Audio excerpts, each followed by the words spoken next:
Friends, தமிழக railway துறையில தான் வந்து ஒரு நிரந்தர வேலைவாய்ப்பு வந்து குடுத்துருக்காங்க. ஸோ இந்த வேலைக்கு வந்து உங்களுக்கு எக்ஸாம் இல்லாம தான் இந்த வேலைவாய்ப்பு வந்து உங்களுக்கு எடுக்குறாங்க. பெர்மனன்ட் கவர்ன்மென்ட் ஜாப் தான். ஸோ கல்வி தகுதிய பொறுத்தவரைக்கும் நீங்க 10த் முடிச்சிருந்தாலும் சரி, நீங்க 12த், ஐடிஐ, டிகிரின்னு வந்து குவாலிஃபிகேஷன் தகுந்த மாரி உங்களுக்கு போஸ்டிங்ஸ் வந்து இருக்கு. ஸோ இதில வந்து பார்த்தீங்கன்னா, உங்களுக்கு சேலரி வந்து 40,000க்கு மேல தான் உங்களுக்கான சேலரியே வந்து இருக்க போது. ஸோ லாஸ்ட் டேட்ட பொறுத்தவரைக்கும் 9த் டிசம்பர் வரைக்கும் நீங்க வந்து அப்ளை பண்ணிக்கலாம். இப்ப அந்த வேலைக்கான நோட்டிஃபிகேஷன் டீட்டெயில்ஸ் நம்ம பார்க்கலாம்.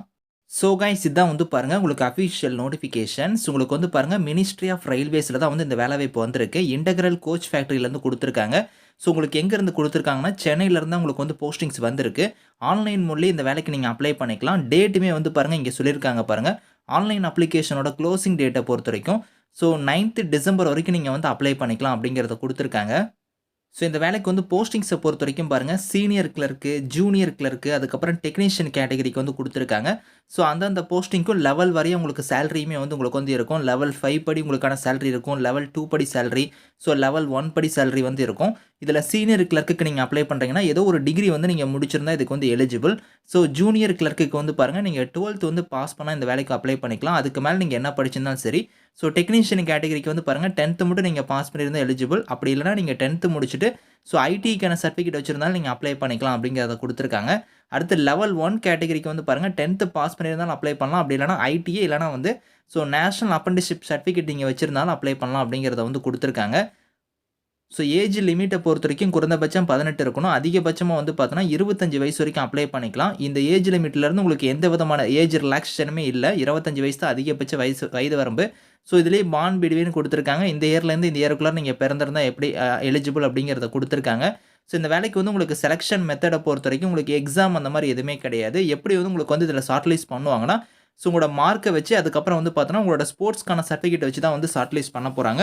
ஸோ அது வந்து பாருங்க இந்த இடத்துலயே குடுத்துருக்காங்க. எந்தெந்த ஸ்போர்ட்ஸ்ல வந்து நீங்க வந்து சர்டிஃபிகேட் வந்து வச்சிருக்கணும் அப்படிங்கிறத வந்து பாருங்க. இந்த இடத்துல வந்து உங்களுக்கு கேட்டகரி வைஸா உங்களுக்கு வந்து இருக்கு. ஸோ அத வந்து நீங்க டீட்டெயிலா வந்து நீங்க செக் பண்ணி பார்த்துக்கோங்க. ஸோ அது வந்து பாருங்க, இங்கேயே வந்து பாருங்க உங்களுக்கு குடுத்துருக்காங்க பாருங்க செலக்ஷன் மெத்தட்ல. எப்படி வந்து உங்களுக்கு வெயிட்டேஜ் ஆஃப் மார்க் வந்து கன்வெர்ட் பண்ணுவாங்கன்னா, ஸோ இந்த இடத்துல சொல்லியிருக்காங்க பாருங்க. உங்களுக்கு வந்து உங்களோட அசஸ்மென்ட் ஸ்போர்ட்ஸோட அச்சீவ்மென்ட்க்கு வந்து பார்த்தோன்னா 50 மார்க் வந்து தராங்க. அதுக்கப்புறம் game skill, physical fitness, trials இத பொறுத்து வந்து ஒரு 40 மார்க். குவாலிஃபிகேஷனுக்கு வந்து ஒரு 10 மார்க். டோட்டலா 100 மார்க் வந்து இத வச்சு தான் உங்களுக்கு வந்து ஷார்ட் லிஸ்ட் வந்து பண்ணுவாங்க. இதில யார் அதிக மார்க் எடுத்திருக்காங்களோ அவங்களுக்கு தான் வந்து பார்த்தோன்னா, இந்த ஜாப் வந்து உங்களுக்கு கிடைக்கும். ஸோ இந்த இத வச்சு பார்த்தீங்கன்னா, உங்களுக்கு வந்து டைரக்ட்டா உங்களுக்கு போஸ்டிங் பெர்மனன்ட் கவர்ன்மென்ட் ஜாப் தான். அப்ளிகேஷன் ஃபீஸுமே வந்து சொல்லியிருக்காங்க. அது வந்து பாருங்க, இங்க குடுத்துருக்காங்க பாருங்க. ரூ. 500 வந்து நீங்க ஃபீஸ் வந்து பே பண்ற மாரி இருக்கும். இதில SC, ST, ex serviceman, person with disabilities, அதுக்கப்புறம் ஃபீமேல் கேட்டகரி இவங்களுக்குலாம் வந்து ரூ. 250 வந்து ஃபீஸு. மீதி இருக்கிறவங்க வந்து ரூ. 500 வந்து நீங்க ஃபீஸ் வந்து பே பண்ணணும். அது ஆன்லைன் மோட்லயே இதுக்கான ஃபீஸ் வந்து நீங்க வந்து பே பண்ணிக்கலாம். இதில வந்து உங்களுக்கு ட்ரெய்னிங்குமே வந்து இருக்கும். ட்ரெய்னிங் வந்து குடுத்துட்டு தான் அதுக்கப்புறம் வந்து உங்களுக்கு பெர்மனன்ட் பண்ணுவாங்க. ஸோ ஹவ் டூ அப்ளைல வந்து பாருங்க, இங்க வந்து உங்களுக்கு வெப்சைட் லிங்க் இருக்கு. இந்த வெப்சைட்ல போய் நீங்க வந்து அப்ளை பண்ணிக்கலாம் ஆன்லைன் மோட்ல. லாஸ்ட் டேட் வந்து 9த் டிசம்பர் வந்து லாஸ்ட் டேட். எப்படி நீங்க அப்ளை பண்ணணுங்கிற ப்ரொசீஜர் வந்து பாருங்க இங்க குடுத்துருக்காங்க. ஸ்டெப் பை ஸ்டெப்பா வந்து பாருங்க, என்னென்ன டாக்குமெண்ட்ஸ்லாம் நீங்க அப்லோட் பண்ணணும் அப்படிங்கிறது இங்க இருக்கு. நீங்க வந்து செக் பண்ணிக்கோங்க. இது எல்லாமே டீட்டெயிலா இங்க குடுத்துருக்காங்க. இதுபடி நீங்க ஃபாலோ பண்ணி இதுக்கு நீங்க அப்ளை பண்ணிக்கோங்க.